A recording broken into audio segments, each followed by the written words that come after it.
અગનભઠ્ઠીમાં શેકાશે સૌરાષ્ટ્ર કચ્છ. કાલથી 2 દિવસ હીટવેવની આગાહી. બપોરના સમયે કામ સિવાય બહાર ન નીકળવાની સલાહ.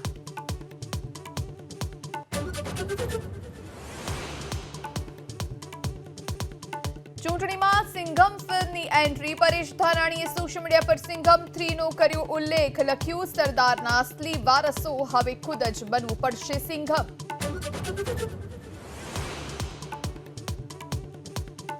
ગૃહમંત્રી અમિત શાહનો પ્રચંડ પ્રચાર. આજે છોટાઉદેપુર, નવસારી અને સંઘ પ્રદેશ દમણમાં સભાને કરશે સંબોધન.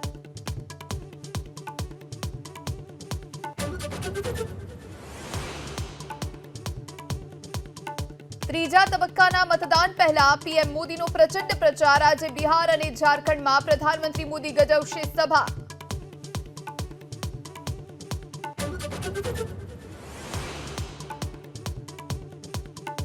કોંગ્રેસ મહાસચિવ પ્રિયંકા ગાંધી આજે ગુજરાતમાં બનાસકાંઠાના લાખણીમાં જ્ઞાનીબેન ઠાકોરના સમર્થનમાં જનસભાને સંબોધશે. પ્રદેશ કોંગ્રેસના નેતાઓ રહેશે ઉપસ્થિત.